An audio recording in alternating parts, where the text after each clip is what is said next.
आप देख रहे हैं अपना बिहार और आपके साथ मैं हूं विवेक। हैदराबाद पुलिस ने बिहार के नवादा में छापेमारी की है। हैदराबाद पुलिस ने वारसलीगंज के भवानी बिघा गांव में छापेमारी की है, जहां से पुलिस ने 4 साइबर अपराधियों को पकड़ा है और साथ ही पुलिस ने 1,22,77,000 रुपए बरामद किए हैं। इसके साथ ही पुलिस ने 3 लग्जरी कार भी जब्त की है।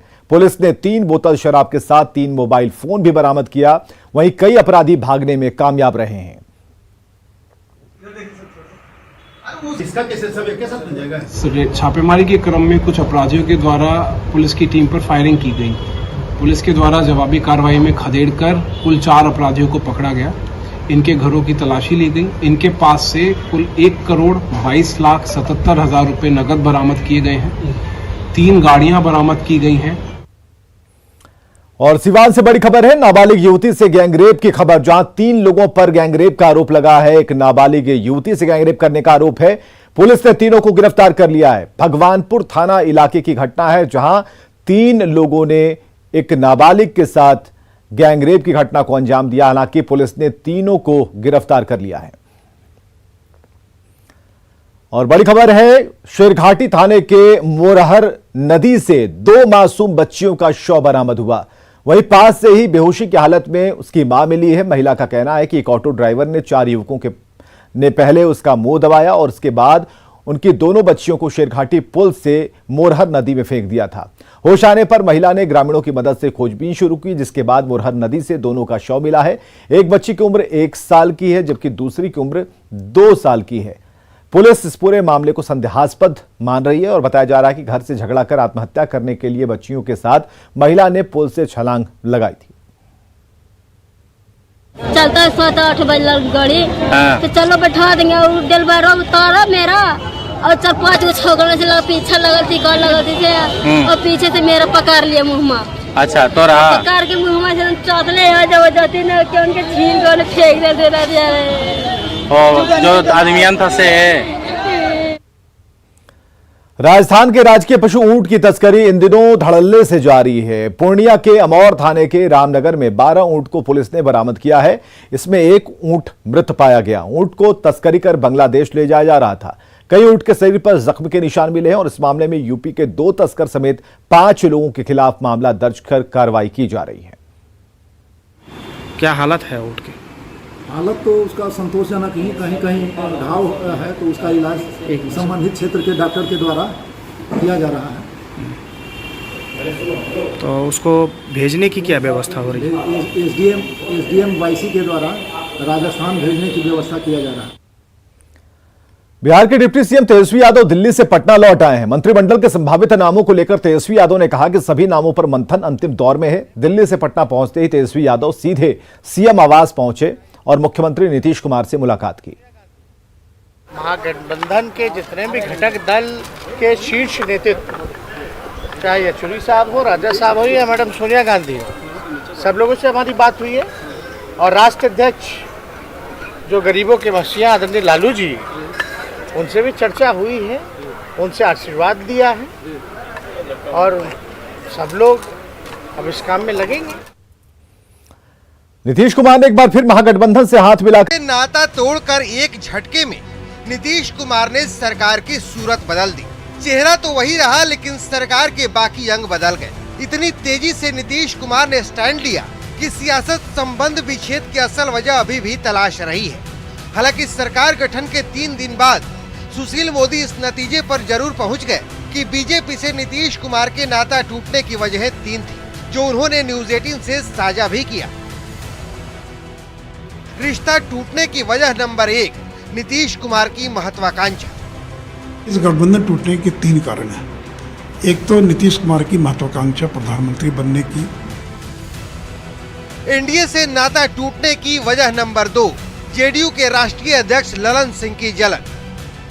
दूसरा ललन सिंह, जिनको जलन थी इस बात की कि आरसीपी सिंह कैसे बन गए केंद्र के अंदर मंत्री।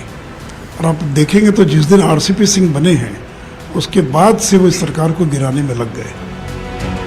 रिश्ता टूटने की वजह नंबर 3, लालू परिवार की व्याकुलता। और तीसरा कारण था लालू परिवार की व्याकुलता। उनको लग रहा था कि 2020 के अंदर केवल छू कर, जैसे कोई आदमी लाइन पर से छू कर लौट आता है, 5-6 का मुश्किल से अंतर था, तो व्याकुल थे कि येन केन प्रकार किसी तरह से सत्ता में आ जाए। सुशील मोदी ने आरसीपी सिंह को लेकर भी नीतीश कुमार पर हमला बोला। सुशील मोदी ने ट्विटर पर कुछ तस्वीरें ट्वीट की जिसमें नीतीश कुमार और आरसीपी सिंह बेहद करीब और खुश दिखाई दे रहे हैं। सुशील मोदी ने इस तस्वीरों के जरिए ये बताने की कोशिश की है कि नीतीश कुमार आरसीपी के मंत्री बनने से खफा नहीं थे। तस्वीर को ट्वीट करते हुए सुशील मोदी ने लिखा है कि नीतीश जी कह रहे हैं कि मेरी बिना सहमति के आरसीपी सिंह मंत्री बन गए। शपथ के 7 माह बाद एक कार्यक्रम में आरसीपी के साथ नीतीश कुमार। जाहिर है रिश्ता टूटा है तो अभी और भी कई परतें खुलेंगी जिसका सियासत को इंतजार रहेगा। पटना से न्यूज 18 के लिए आनंद अमृतराज की रिपोर्ट। नीतीश कुमार के स्टैंड और पीएम बनने की चाहत पर सुशील मोदी ने एक और तीखा ट्वीट किया। सुशील मोदी ने कविता की भाषा में ट्वीट कर तंज कसा है। लिखा है कि विडंबना बिहार की नीतीश कुमार की, पीएम बनने की अनंत चाह, ललन सिंह की आरसीपी सिंह से कोतनी जैसी डाह, पैसे और सत्ता के लिए लालू की भूख अथाह, जनता की नहीं कोई परवाह, देर सवेर झेलनी पड़ेगी आह। सुशील मोदी राज्यसभा सांसद।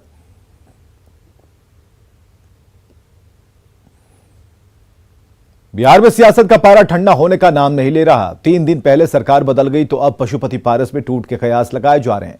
कयास ये लगाए जा रहे हैं कि पशुपति पारस के 3 सांसद जेडीयू के संपर्क में हैं और कभी भी राष्ट्रीय लोक जनशक्ति पार्टी को छोड़ सकते हैं। हालांकि अभी तक पार्टी अध्यक्ष पशुपति पारस हो या फिर सांसद, सभी ने एक सुर में अटकलों को विराम दिया है। क्या टूट जाएगी आरएलजेपी?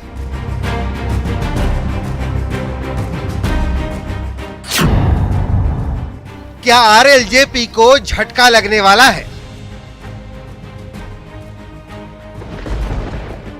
9 अगस्त का दिन था जब बिहार में अचानक नीतीश कुमार ने पाला बदल लिया। सरकार का चेहरा तो वही रहा लेकिन पूरा शरीर बदल गया।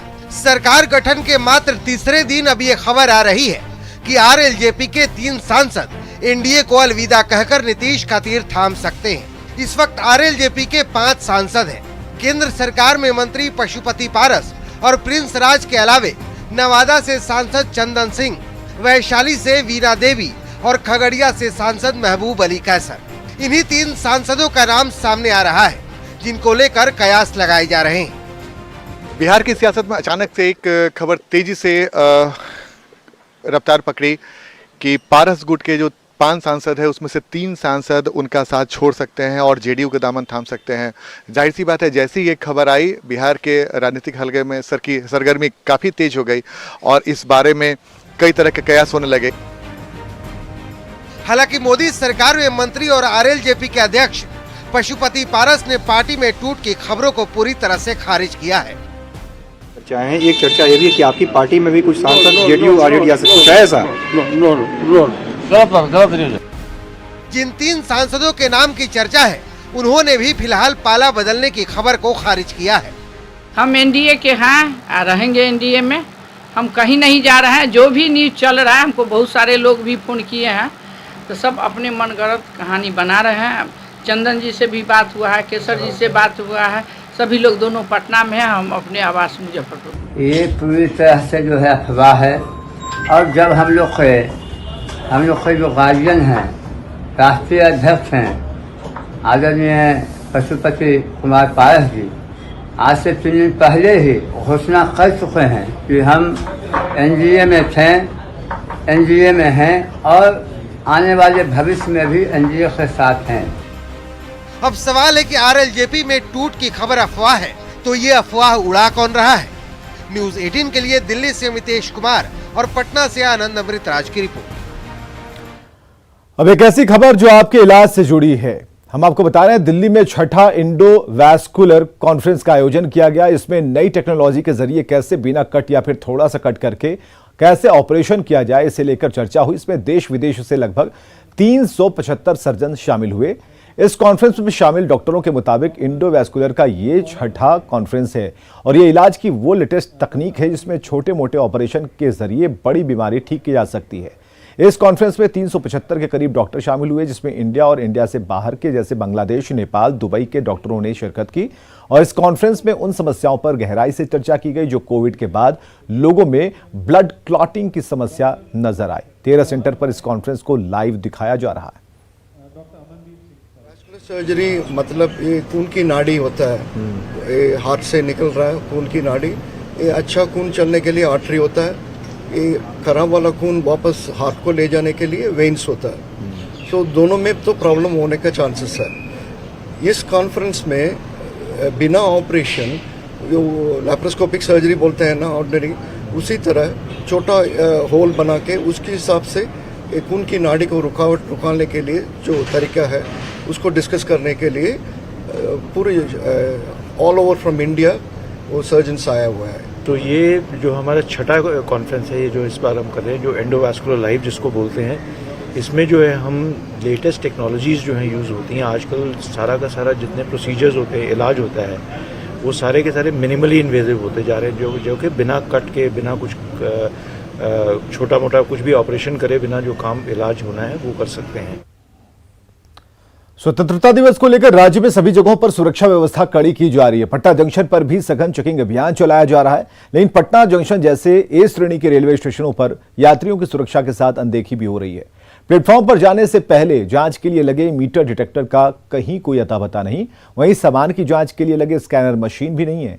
पटना जंक्शन की सुरक्षा व्यवस्था का जायजा लिया संजय कुमार ने। स्वतंत्रता दिवस को लेकर अभी राज्य में सभी जगह अलर्ट है। पटना जंक्शन पर भी अलर्ट जारी किया गया और तस्वीर देखिए, जो आरपीएफ के ऑफिसर और जवान हैं वह अलर्ट मोड में है और सघन चेकिंग अभियान जो है वह चलाया जा रहा है। जो पैसेंजर्स हैं और इसके अलावा जिन लोगों पर शक है उनका सामान और उनको लगातार चेक किया जा रहा है। तस्वीरों में आप देख सकते हैं जो आरपीएफ के अधिकारी हैं वो निकले हुए हैं।